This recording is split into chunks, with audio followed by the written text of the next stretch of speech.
we just want to welcome everyone back to the Raised Hunting Podcast. Before we get started, I'm going to give a big shout out to two people, I guess you'd say. And one would be Joey, for Easton's buddy Joey. We know a couple Joeys, so I want to clarify. But he killed his first deer and legitimately becomes a bow hunter success story as of yesterday. But the other shout out I want to give is to Dan, the Black Lab, because Dan was the man. Dan was the man last night. He went on about what do you think we had, 2.5 hours into that? Dan's always the man. No, but not like tonight. Last night. Last night was pretty off the chart. So, anyhow, and if you don't know, we have a tracking dog. So that's what they're referring to. Is Dan was tracking Joey's deer last night. Yep. So and he did a fantastic job, and we recovered her. It was a good shot too. Yeah, it was a good shot, and just goes to show though that you can do everything right and things can still go wrong. Because the shot ended up back. But if you watch the video and everything, he didn't do anything wrong. He did everything right. Yep, he just clipped the elbow, clipped that little joint right there. And right on that knuckle. Deflected a little. So with that, we're going to kind of talk a little bit about age and management and how it plays into the whitetail world. So anyhow, that's about all the introduction or instruction we need. I'll let one of you guys kind of start off. Let us preface this. We're not going to sit here and preach to you. You need to be shooting deer at certain age classes and this and that. Shoot whatever makes you happy. We're just going to So the first topic that we were going to discuss was there's a bunch of people saying at what age group or deer do they hit their peak antler growth.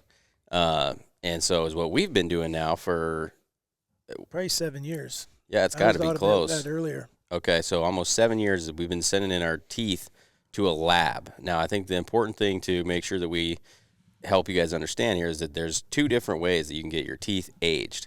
One is cementum annuli aging, which is what we do. The other one is, I don't even know what the scientific term. Reading the jaw. It ain't even scientific. Let me put it that way, because basically somebody looks at their back of their teeth and they determine how much wear they believe is on those teeth, and then they age those deer upon that. So, if you live over on the East Coast and your deer are eating acorns or walnuts or whatever they're eating all the time, opposed to a deer that's in a bean field all the time, that's going to make a difference on the wear and tear of those teeth. And I have talked to biologists about that and talked to them, and they've said the same thing, where cementum annuli is very similar to a tree, that there's a certain amount of rings on the tooth, and they take the front two teeth out of the bottom of the jaw, and then they cut those in half, and then they're able to look at that and see roughly how old that deer is. And then the one that we send to, Mattson's lab, what they do is they take and they give you an A, B, or a C rating. So if you have a C rating, that means that they are 75% confident that deer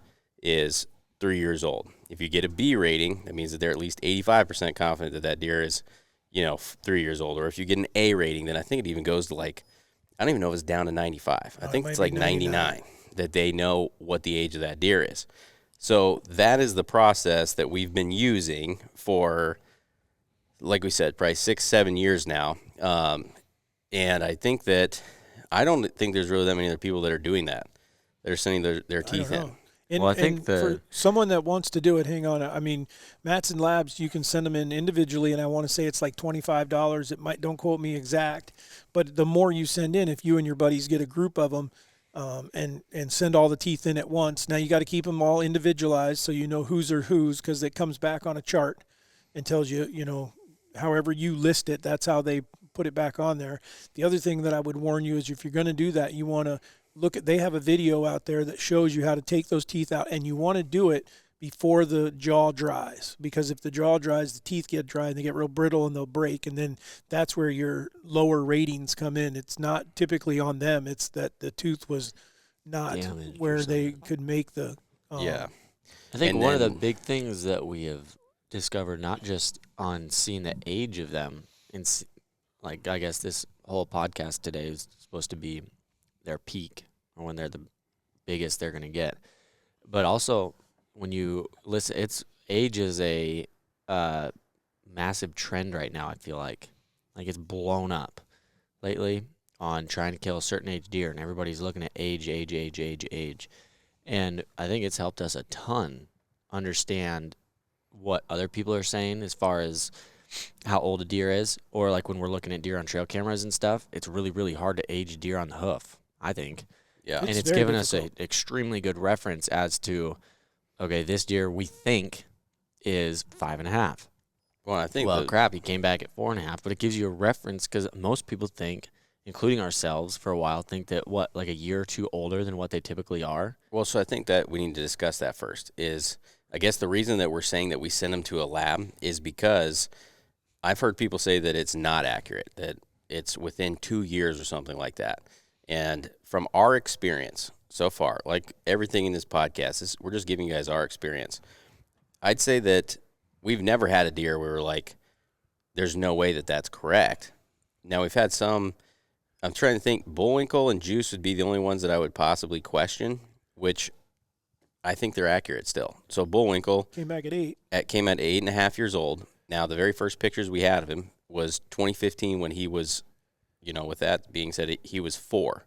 We figured he was probably 5 or 6, but at the same time, he's a genetic freak as far as his body, everything about him, and he was a very large-bodied deer. So I think there's a very good chance that he was 4. Juice was 4 the same when you way. first saw him in 2015. Yeah, when we first knew the Right. deer. And you killed him in 2019 or 2020? Yes, 2019. So the first thing, I would say is if it's not that accurate, how would they know that a deer is, how would they even be that close? That Well- he's 8.5? Because that's got to be like less than probably 5% of the deer that they're getting in the first place. Well, last year we really had a test run because I sent him Yes. in anyhow. When I killed Straight Up, I had all of his sheds. I knew how old he was, but I wanted to confirm it. So we sent And those when you say all of the sheds, from 5 years. And then the only one that We didn't have was his the first set, you think was 1 or 2? first set was 1 when he was just a little basket rack. I mean, he just never changed configuration. I mean, Right. his configuration just got bigger. Okay, And so- and they came right back at 6 years old. and we had 5 years of sheds. Yep. So, and then I think that every other deer, And six set of sheds would be on his head. Yeah. FYI. So if you're doing the math there. set of antlers. But so there's a lot of people that they are saying that they knew that this deer was this age, or they think that this deer was this age, and I don't know what they're going off of. And so I think we should do that this year. One thing is, if you guys are going to send in your teeth, send in both. They want 2 to the front, give them both in case you mess one up. But maybe we should, this year, let's send in a tooth to another lab and just see if we get the same results from all of them.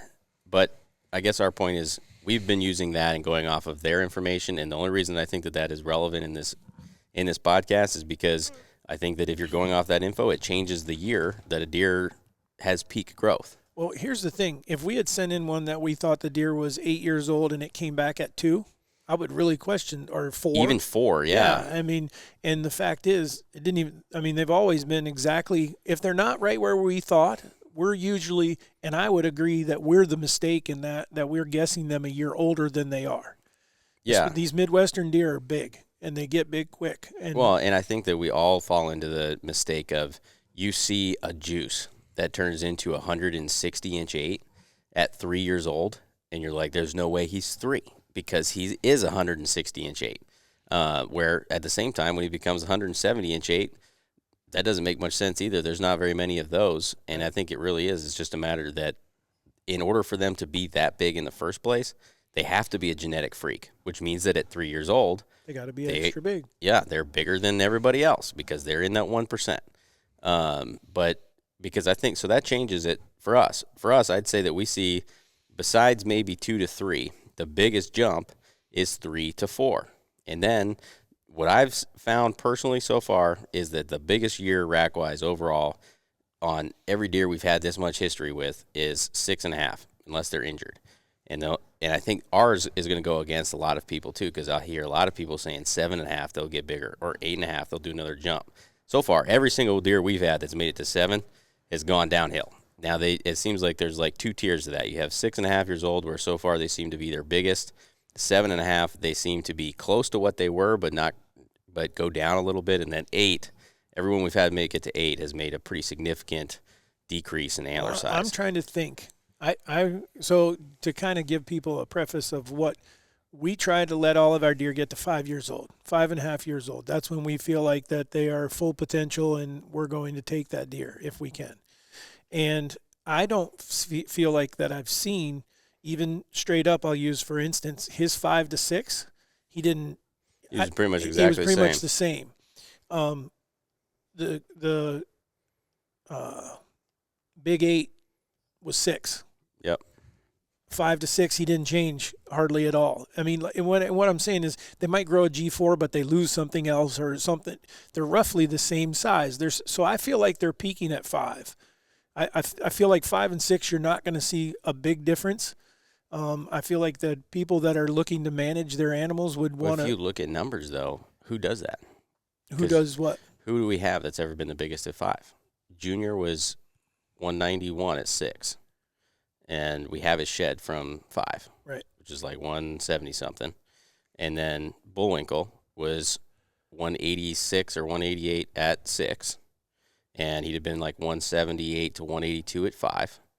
Ralph was probably in the 170 range or so at 5, and then 190s at 6. So, yeah, I guess I'm looking at the ones that I know for a fact. Some of those deer we don't have. Well, who else do we know for a fact? What other deer have we had that we know for sure? That all of them have been at 5. We've killed them when they're 5, so we didn't get to see what they were going to do at 6. So we don't have that. You got to have deer that make it on past there. But I guess it's not that. I don't think I definitely feel like here's my reason, our theory or my theory that goes behind why we're managing the way we are. And that is we're trying to kill 5-year-old bucks. We're trying to take out some management type deer, some deer that are just bullies more. And more importantly, not because their racks aren't big enough, because they're running off a lot of our really nice young deer. Well, so let's ask that question then. So what makes Dad want to shoot try and kill a deer that's at least 5.5 years old or older? Because I think we may have different reasons. I think that it's just I'm there in my quest. I mean, don't get me wrong. I grew up in Virginia, lived in Arkansas, Montana, and to kill a branch antlered, meaning a basket rack buck, when that's all I saw, heck yeah, that was it. That was what and honestly, before that even was to kill a buck, period. Or to kill a deer. I mean, I killed a lot of button bucks when I was just starting out bow hunting because I was trying to kill a deer with my bow. And then as you go through, I've been doing this now, I guess, bow hunting for 36 years, something like that. And I'm at a point where I want to still have a challenge there to try to, and so some of it is putting in food plots and seeing if they come to that, seeing if I can increase the herd or better the herd or make them bigger, or there's just all sorts of things to add to it, and it never stops. And I think that's where a few years ago I just said, okay, instead of looking at rack size, I want to focus on trying to kill the oldest deer I can possible. And so that's straight up would be the perfect example. He wasn't the biggest deer around. Matter of fact, I passed a bigger deer to shoot him. Well, so I'll tell you what the reason that I want to try to kill mature deer.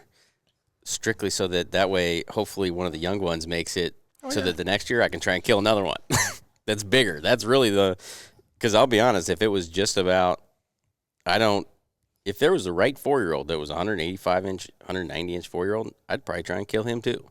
Now, I think once I got to a point where I was, had done that, like now I've been really fortunate and killed a few deer that are like 170 and 4, and I don't need to shoot another 170-inch 4-year-old. I'd rather try to hopefully see if he makes it and see what he turns into. But as far as deer of that caliber, that's out of the depth that I've been able to get to, I would really consider it unless I had another deer. But really, the main reason that I want to try and shoot a 5-year-old deer or a 6-year-old deer is so that hopefully that next one that's 160 at 4 or whatever makes it, and I can hunt him next year. That's really my main reason. But we need to qualify the fact that we do have some private ground that we own, that we are, and some ground that we hunt, that we are the only ones hunting it, and we are able to let some deer go. But I want to make sure people understand the reason why I can't go any older, if we were to say 6 years old is when they peak, is we're already only getting like the top 5%, if even that. Maybe it's less than that, to 5 years old, because we don't have a big enough tract of land that we know if we let them go, they're going to live, they're going to make it. That I just don't know that. So what we're seeing is typically, let's just say you pass 2 or 3 deer that you think are 4, probably for us, only one of them is going to make it. The Yeah, other one or ones two. Are you paying any attention to age? This is the first year I would say I am. Other than that, I don't really shoot anything as long as it's It was whatever what you my wanted. goal is. Yeah, I didn't And- really care. And I'm encouraging. I mean, like your buddy that was hunting with you yesterday, I had told Joey, I don't care where you're hunting. If you see a deer you want to shoot, I don't want to take that away from them. I don't want to take that from anyone who's listening to understand. I get it. If you live in a state where the biggest deer possible to kill is a 120-inch deer, be proud of that 80-incher, and if you're doing it every year, you are doing something. Well, this year will be the first year that I started noticing deer coming back. Right, like multiple years of history. Yeah, I have like, oh boy, I think I have like 3 or 4 now that have been coming back. And I didn't think when I first started hunting there that the majority of the deer that I was seeing, I was new almost every year. Like I would just have new ones moving in, or some other ones grew a little bit or whatever, but I didn't notice them from the last year. So I never really cared. This year would be the first year, like the one that I've told you about, that he's like 160 something. And I'm like, he's like the most beautiful rack that I love, like a nice high and tight deer. And he is the epitome of it, but I think he's 4. Well, I passed him last year. And then the year, I think Warren knows we have trail camera pictures of him from last year, but I think that he was there the year before too, because I think I passed him then too. And so I'm like, okay, well, if he's 4 and he's lived this long, what do you do next year? Yeah. I just don't shoot him, but it's going to be like, if he that's comes by. That's the thing, though, is unless you have a property that you're able to manage or be the only one on and running cameras year after year, keeping track of age or aging one on the hoof, I would tell you, has got to be next to impossible. It's hard. And then, so let's go to another question. Of the things that they give you to identify a deer that is old, how accurate do you think they are? Swayed back, big gut, neck meets the brisket. How accurate do you think that is? It's all relative. I mean, Juice is one that would break all that. When he was 3 years old, he looked like Bullwinkle was another one. He looked like he was 6 or 7. Well, I'll tell you, I don't think it's accurate at all. Yeah, I mean, there's a close proximity, or maybe we're just not very good at it, But I mean, I feel like we get within a year or two, and summer is the better time to judge them. I think when they don't have they're swelled up. Yeah, and stuff. I mean, what happens, October, November is they all get a big neck, and they all get thicker, and they all get kind of burly looking, and so anyhow. So to answer your question, I guess, I think it's still very difficult. I think that if someone really studies it, I think they can get fairly decent at it. I don't think they're all that accurate in general as far as like a big gut and a swayed back. I'm sitting there looking, I'm like, I have seen, for example, that half forked horn, half basket rack that we saw last night. When he turned sideways, or like he was facing us, I was like, oh my gosh, this thing is like huge gut on him. And that deer is obviously one or two. Like, okay, he's not, and that doesn't make sense. I don't think I don't think it's accurate at all. I think that it's completely. You didn't let me finish. You cut me off. Well, because you're not even answering the question. Yeah, I was about to, but if you'd shut up and let me talk, I'd get there. Explain us the size of a gut on a 1-year-old. Okay, that would look like a 5-year-old to some people because the gut's so big. Well, that's my point. Okay, so be quiet and let me talk. Okay? Oh, yeah? You want to go there? Yeah, I do. On the mature buck, let's fight. I will beat your ass. All right. You wish. Okay? The only one that I think that is somewhat accurate would be their neck. Not like the swell of their neck, but when their head, like a young deer typically, is pretty obvious to tell how long his head is because it looks normal. Well, when they get old and you get the really brooded up bucks that it doesn't even look like their neck connects. It looks like it's all grown together, whether it's in the summer or the fall. I think that's the closest one I think that is alone on accuracy. The rest of them is tough to tell. There's a few things, I guess. I feel like you'll never see a 3-year-old that looks, in my opinion, and again, the hard thing is I can't teach that to someone that looks like a linebacker in the deer family. Well, that's what I'm saying, though, is I don't think it's accurate at all. I agree with you. I think that what they're telling you, when you say that some people are good at it, I don't think you can be good at it because it's not right. They say that all these deer that are 5 will all have a swayed back. All these deer that are 5 will all have a gut. All these deer that are 5, they're all going to have this specific look, and that is total crap because I've done it and drawn a line trying to see if they're correct. Junior, no gut, no back, no swayed back. Ralph, no swayed back, and he was old as dirt. Bullwinkle, no swayed back. He had a gut since 4. Juice, no swayed back. You can't find it on any of them, and so I don't know how they can ever tell you that these parameters will tell you how the age of a deer. I agree with these, and the only thing that I've ever seen I think that's consistent is the neck will meet their brisket once they've hit 5.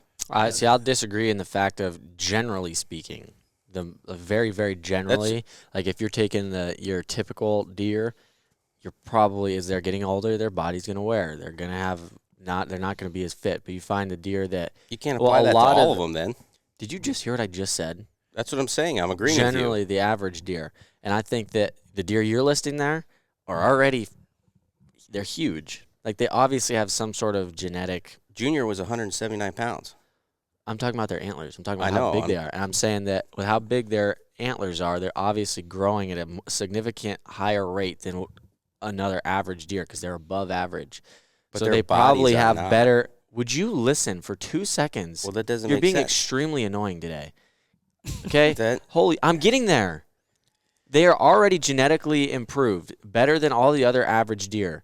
So it would make sense that their body is going to stay healthier longer as well, as opposed to an average deer in general that isn't growing as much antlers. He's probably going to deteriorate faster as well.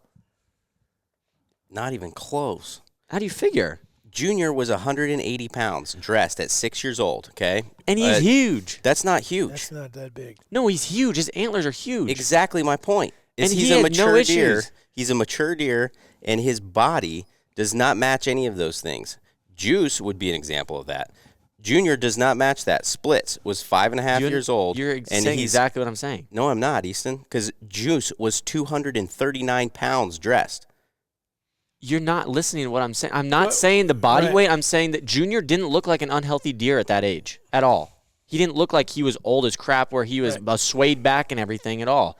I'm saying that he looked healthy even at 7 or 8 or whatever he was. And I'm saying that his antlers were already so much past what like a regular smaller deer is that he's going to stay healthier. His body looks healthier.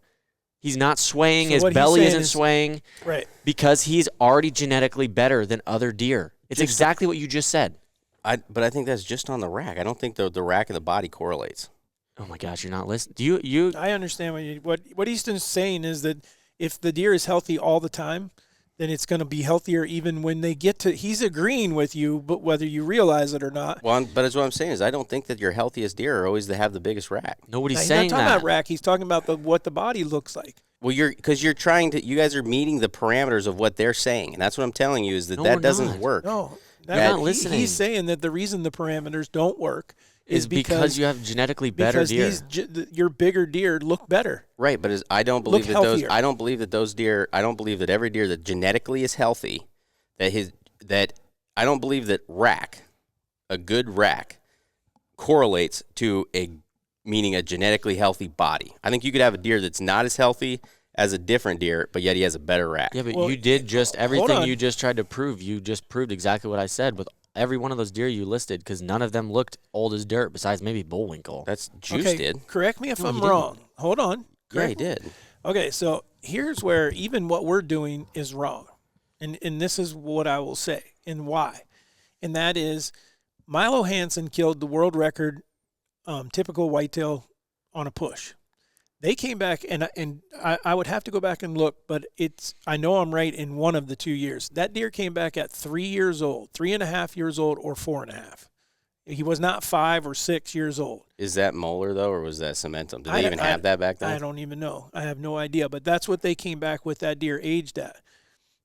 I would love to know, what would that deer have done? Are there some deer that just freaking get there like much quicker than other ones based off food, based off genetics, based off their health or whatever that pushes them somewhere? And sometimes I think we've seen some deer that went from 4.5 to 5.5 and went down.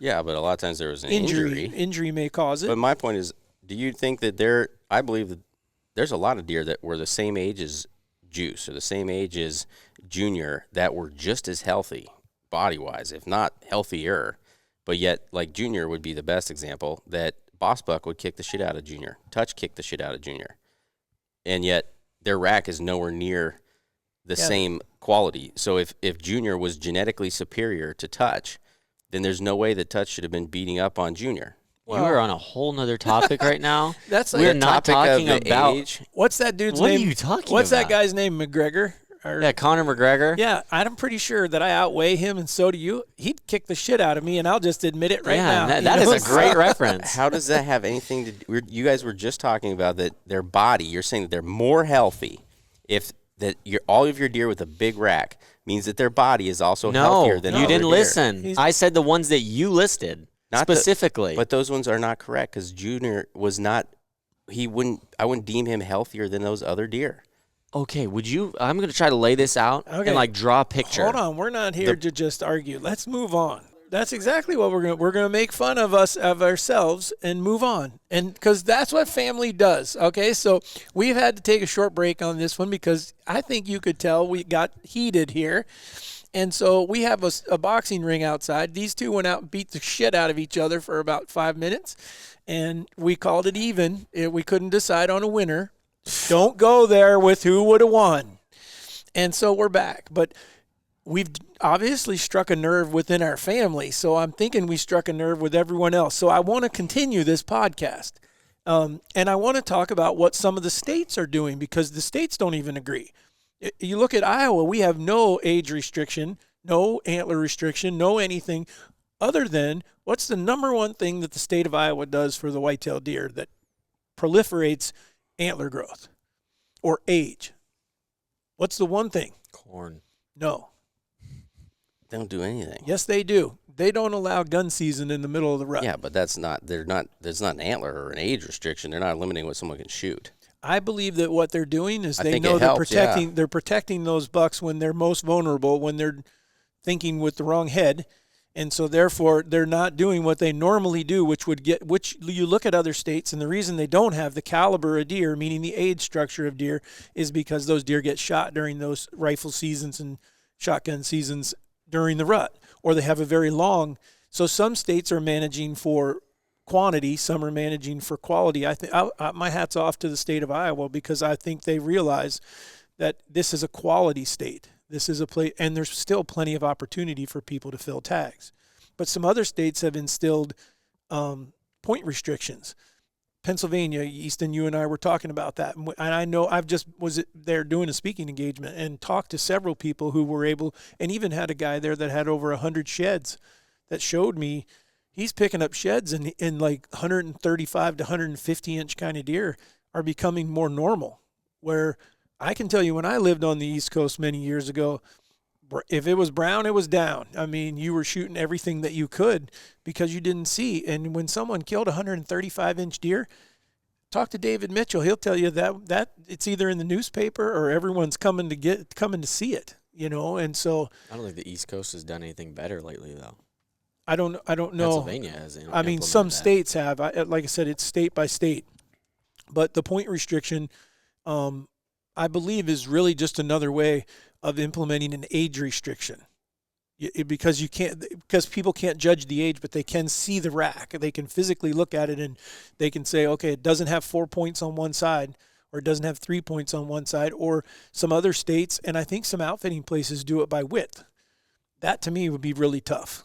How the heck are you supposed to do it by width? Yeah, they have like a 15-inch or a 16-inch width restriction. What if it never gets past that? That's the whole thing. Is you could have a deer that's 20 inches wide and he's a 2-point. You know, so I don't necessarily agree with that. But so anyhow, so we're talking about age, and I think the one that we all agree on is that the way that we have been taught, or the way that you see magazines and everyone saying, hey, this is how you read this deer. Look at this deer. How old do you think he is?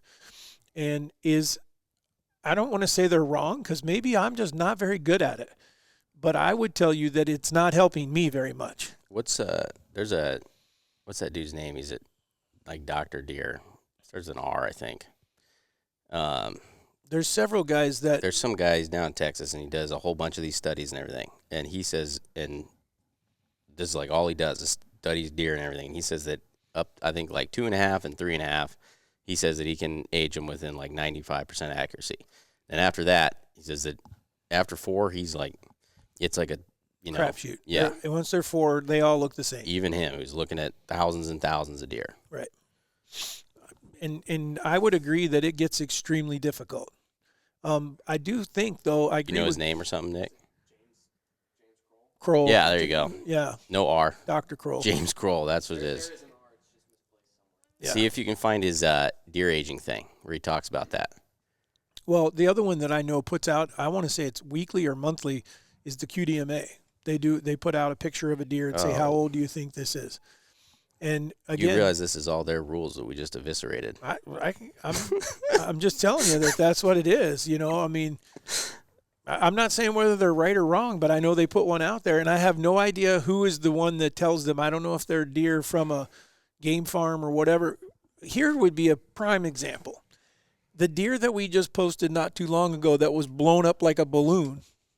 How old is that freaking deer when he comes walking by? Well, Dad, he got shot. I know, but how you couldn't possibly look at him and know anywhere close to how old that deer was. I Yeah, don't but think you can study you're off of a probably not- deer farm either. And you're tell probably not that's gonna have give the you any good deer from answer. up coming by you. You're I gonna- don't. Well, I do think that it is one of the most. A deer farm would probably be the best way because there It's you the- got 2-year-olds that have 200-inch racks. So you you'd can't have to look use at that, the though, body. because they have no stress in natural life. They don't have near anything to I'm just saying that the wear body their body size. down whatsoever. They're just going to sit there and get fed corn and grow the biggest racks in the world. Yeah, but the 2-year-olds are still way smaller than the 5-year-olds. You know, Like, at so- least yeah, there's but some- you can't relate that to the natural or into a wild deer very well. No, probably not.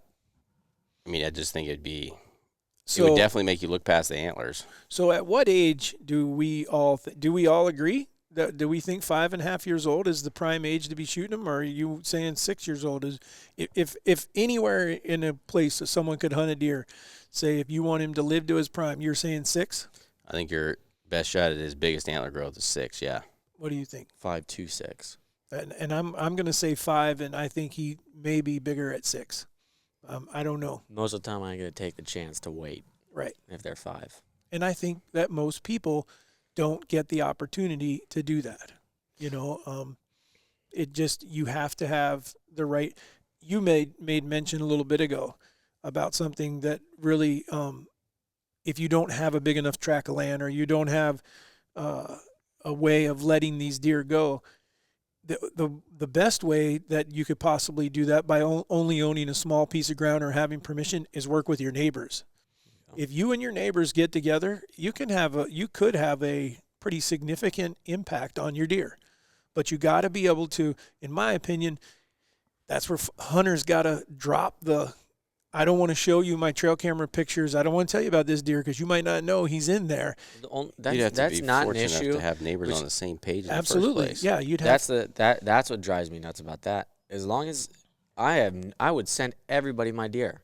I don't give a crap. I would show everybody my deer if I knew that somebody wasn't going to say, "Oh crap, there's big deer over there," and then they're going to go try knocking on the door.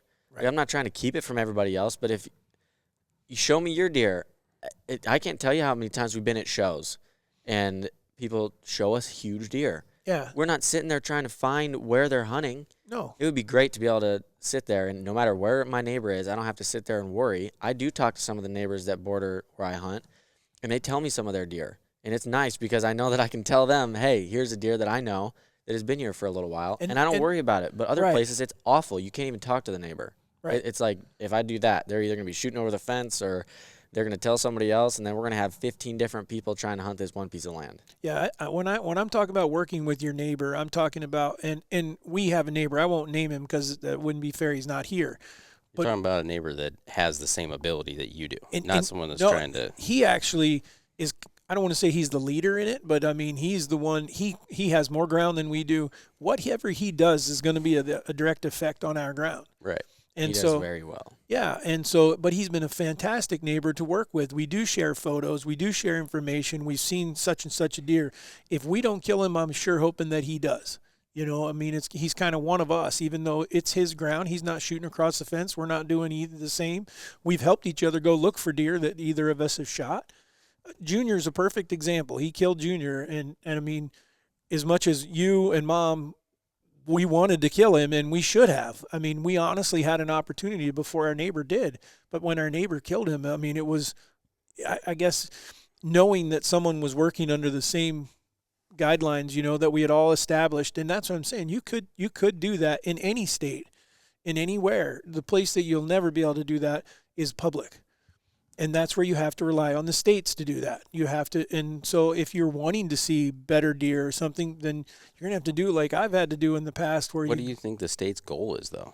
I don't think the state's goal most of the time Healthy is antler goal. populations. Oh or yeah, antler restrictions. oh yeah. You're dead wrong. Where? Hurricane Bottoms in Arkansas. They took it to a 4-point rule. Okay, so one place. I'm talking most of the time. I don't know where else they've done it. I'm just telling you, on public ground, they first went to a 3-point rule, and they had success. They were seeing better quality deer, and they were listening. The state of Arkansas listened to the hunters saying, we want to see better deer. We don't want to see as many deer or more deer. We want to see better quality deer so it's more fun to hunt. They went to a 3-point rule. It worked. Then they went to a 4-point rule.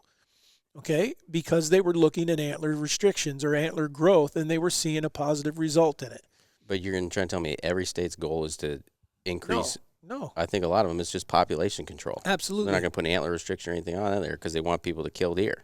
See, I think Iowa would be one that would be in for quality. Absolutely. Because if they wanted to just quality or population control, we'd have rifle season. Yeah. Because our population is out of whack, like no other. Yeah, they do a lot of damage during shotgun season, though. They kill a bunch of them. It still doesn't even match up to what we need.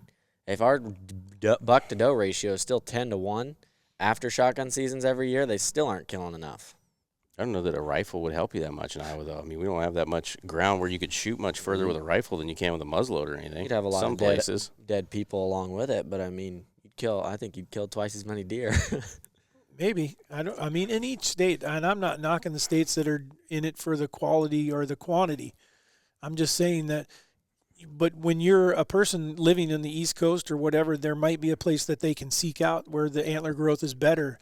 You know, you get to a point where you've killed several deer or something like that, and you want to move up to, I want to kill a quality buck, or you make that transition or that trip to another state and say, I'm going to go over here and hunt.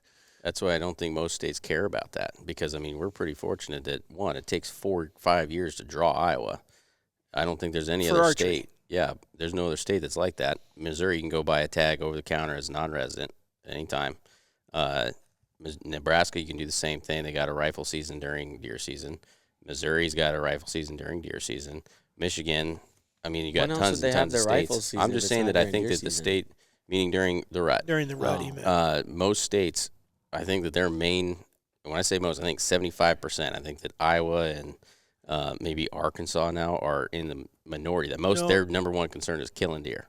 Yeah, but I think that I would bet there's more states than you realize that have places within the state that they're managing for quality. Yeah, maybe certain places. I think, but the state as a whole, I think a lot of times their just number one objective is to keep numbers in check. One of the best places I can tell you after living in 4 different states, being from the East Coast to the South to the West and now the Midwest, whether the states are doing it or not intentionally, your urban deer get big.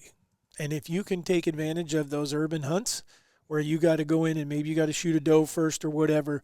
Here it's 10. Is it 10 does for one chance at a buck tag? Yeah, but look at some of the bucks that Iowa sees inside the city limits. I mean, it's ridiculous. Why? Because the age structure, those deer are getting old enough to get there. That is, at least that's what because they're not feeding on anything any different than what they are outside of there, but they're getting to get to that age. Seed. Maybe even bird seed. Maybe it's a little less pressure. Amerigrow in people's lawns. It could be. So there's some really cool ways that the states and that you can do things that help you figure out that. But as far as I don't know if we've answered the question. So if we've answered the question or we've brought up the question that we don't believe that it's very difficult to tell age of a deer. is there anything other than what we've talked about that you think is something that someone could look at and be able to tell? I would say there's one that I would like to ask the question, and that is, I feel like you start to be able to tell that a deer has deteriorated. Typically, we don't look at their rack, but you can seem to tell that they've gotten older when you start to see the stunted growth and the heavy bases. When you see pedicles that are really big and yet the deer's not very big. Now, they got to be pretty close for you to do that. As a gun hunter, you're not going to have that. You're not going to be able to tell. But I do feel like I feel like that's a pretty solid one to tell that deer is probably old, because sometimes their body looks way smaller. It's like that sick buck you had, but he was sick, obviously. That was tiny. Yeah, well, we've had a few of them. I mean, now I believe that the one that you shot that was blind, and I said that correctly. That is true. Warren shot a blind deer, and it wasn't. I'm not trying to be funny or not. I mean, anyone could kill a blind deer. I mean, come on. Except for you. Yeah, I could have shot him, and I decided. Didn't he come by it? And but anyhow, I don't think that he was blind going into the season. I think that had just happened, because he was still pretty big bodied. He was we still had pictures of him. Yeah, that's what I'm saying. Before, I think he was both pretty of his healthy. eyeballs working. Yeah. So, anyhow, I don't know that there's anything else that's super tall tail. I mean, I can see a big deer, old deer in my head, but I can't. It's really hard for me to describe. And they look different. They They have a different appearance to them. And that's where I describe that as a linebacker of the whitetail woods. But that wouldn't make sense to me trying to tell someone look for that. I just feel like that they almost look like a sheep, a ram. They almost get more front heavy, and I think that's what we're talking about with the neck configuration, when the head meets the neck, which meets the brisket, and it's all one. You don't see the differentiation. That's the only one there. I think that is valid when you don't know a deer at all. And looking at its neck. And the other thing to keep in mind too is position in a photo of a trail cam. I've seen deer that I went, that's a 5-year-old deer or 6-year-old deer, and then get another picture of it and say that's a 3-year-old deer. I mean, they're standing a different way, neck all wrinkled or whatever when they're standing looking back, and you're thinking, oh, that's an older deer, But again, the Roman nose that people talk about, I believe you see that in old deer when their nose gets shortened, their head is. They have almost like a blockhead, and they don't look. Joey's doe last night, you could look at that doe. Holy cow. And tell that she was old. She is the opposite, though. Her head was just long. Huge. Yeah. The biggest head I've ever seen on a deer in my life. Yeah, it may be the biggest one I've seen on a doe ever. Yeah. Yeah, it was pretty large. All right, anything else we need to add to this, or have we covered everything that we wanted to cover? I don't know that we've helped you guys or heard it or just made you more aware of it, but telling the age of deer is hard, no matter how you cut it. If you want to look at age, you're going to have to, in my opinion, you're going to have a piece of ground where you can have some history. That's the best way to be able to start to tell how old they are is. And I love the fact that you're just starting to do that with your deer, because then you start to find it's a whole different kind of hunting. Yeah, I like seeing my trail cameras from years prior. Yep. I think that's how you get your history. It's hard to remember tons and tons of different deer, but if you have trail camera pictures of them, go back and look. Yeah. Why, dogs? Why? Well, anyhow, now that the dogs have decided they're going to head to the door and bark at everyone, we decided we better get out of here. So thank you guys for watching the podcast, Raised Hunting Podcast. Again, go leave us a review. And, I think Warren will tell you, make sure it's a 5-star review.